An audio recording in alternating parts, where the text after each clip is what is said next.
రాష్ట్ర ఆర్థిక పరిస్థితి గురించి ఏదైతే కాగు నివేదిక ఇచ్చిందో, కాగు నివేదికలో ఆయన మాట్లాడతా సంక్షేమ పథకాలు ఇస్తా గానీ నాకు కొంత టైం పడుతుంది.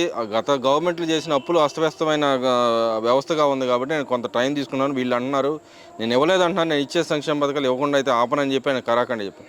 అయినా వైసీపీ నాయకులు పదే పదే వచ్చి చంద్రబాబు నాయుడు ఏదైతే సంక్షేమ పథకాలు ఇవ్వడు అని చెప్పి మాట్లాడతాను. మీరు ఎలా చూస్తారు? అంటే దీంట్లో ప్రధానంగా మనం చెప్పుకోవాల్సింది ఒకటేనండి, పరిశ్రమలు తేవాలంటే జగన్మోహన్ రెడ్డి దాంట్లో మోనార్క్. ఏ విధంగా అంటే ఒక నూడిల్స్ ఫ్యాక్టరీ తెచ్చాడు, ఒక కోడిగుడ్ల ఫ్యాక్టరీ తెచ్చాడు, ఒక రొయ్యల ఫ్యాక్టరీ తెచ్చాడు. ఆ గుడివాడ అమర్నాథ్ మాట్లాడతాడు కదా, గుడ్డు గుడ్డు పెట్టింది ఇంకా పిల్లవలేదు అని. అలాంటి పెద్ద పెద్ద పరిశ్రమలు వచ్చినప్పుడు మనకెందుకండి, ఇలాంటివి వస్తే రేపు రోజున పిల్లలందరూ డెవలప్ అయిపోతారు. అవ్వకూడదు కదా, అవ్వకుండా జగన్ వెనకే తిరగాలి, చక్కగా గంజాయి అమ్ముకోవాలి, గుట్కాలు అమ్ముకోవాలి, సిగరెట్లు తాగుతూ తిరగాలి. వాళ్ళకి కావాల్సింది అభివృద్ధి కాదు కదా, అందుకే ఇలాంటి వ్యాఖ్యలన్నీ చేస్తూ ఉంటారు. వాళ్ళకి కావాల్సింది ఏంటి, ఎంతసేపు చక్కగా తాగుతూ తిరుగుతూ అతను ఇచ్చే కోటా బియ్యం అవి కూడా ఫస్ట్ సన్న బియ్యం అన్నాడు. ఇంకా అలాంటి మాటలు చాలా పిచ్చి మాటలు మాట్లాడారు బూతుల పరంగా. చంద్రబాబు నాయుడు గారిని కూడా ఆ రోజున భారీ రేంజ్లో బూతులు తిట్టారు. కానీ అవేమీ కాకుండా ఇప్పుడు దావోస్ వెళ్ళారు. వీళ్ళు ఎందుకు వెళ్ళారు, వీళ్ళు ఏదో జల్సా చేయడానికి వెళ్ళారు అంతే తప్ప వీళ్ళ కోసం మన కోసం నూడిల్స్ ఫ్యాక్టరీ తేడానికి వెళ్ళలేదు, మన కోసం కోడిగుడ్ల కంపెనీలు తేడానికి వెళ్ళలేదు, మన కోసం రొయ్యల కంపెనీలు తేడానికి వెళ్ళలేదు.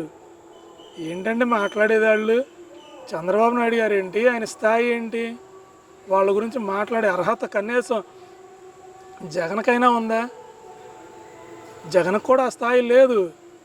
వాళ్ళు ఏదో చెప్తా ఉంటారు, ఎలాంటి మాటలు పిచ్చి మాటలన్నీ వినేవాళ్ళు ఉంటున్నారు కదా, వాళ్ళు చెప్తూ ఉంటారు. చంద్రబాబు నాయుడు అంటే ఏంటో అనుకుంటున్నారు, జగన్మోహన్ రెడ్డి గారు మీరు తమాషా అనుకుంటున్నారేమో. ఈ 5 ఏళ్ళు ఆయనకి, ఈ 5 ఏళ్ళు చాలు, నీకులాగా 40 ఏళ్ళు 50 ఏళ్ళు టైం అవసరంలా. పోయినసారి 2014-19 వరకు ప్రతి ఒక్కళ్ళు అమరావతి వైపు చూసేటట్టు చేసిన ఏకైక వ్యక్తి ది గ్రేట్ చంద్రబాబు గారు. లోకేష్ గారిని పప్పు అని ఏడిపించారు. ఇప్పుడు ఆ లోకేష్ని కలవడానికి అపాయింట్మెంట్కి మీ టైం దొరకదో, వెళ్ళి చూడండి. ప్రజా దర్బార్లు, ప్రజావేదికలు అనుకుంటూ పొద్దున్నే జనం వచ్చి క్యూ కడుతున్నారు వేలాది సంఖ్యలో. అంతమందిని కలిసి ఆ వ్యక్తి బయటికి వెళుతున్నాడు. నిన్ను కలవాలంటే ఏందే, ఊసలు గోళ్ళ దూకి రావాలా, కరెంటు తీగలు పెట్టుకుంటావా, జనాలను పరదాలు పెట్టుకుంటావా, ఏందే నువ్వు చేసేది? మళ్ళీ మీ వాళ్ళు ఎవరో దాకింది విజయసాయిరెడ్డి ఏంటి, నీ పార్టీలోనూ నీకు ప్రధాన అనుచరుడు ప్లస్ సీఎం తర్వాత సీఎం క్యాండిడేట్ అన్నారు, నీ జైల్లోనూ నీ ప్రధాన అనుచరుడిగా మిగిలిపోయాడు పాపం.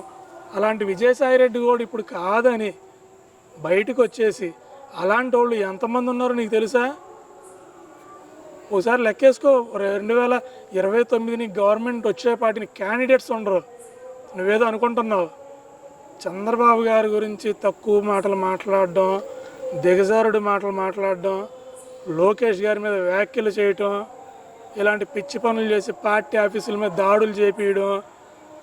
నువ్వు అనుకుంటున్నా దాడులు చేసిన వాళ్ళు ఏదో ఒక రోజు దానికి తగిన యాక్షన్ తీసుకుంటారు.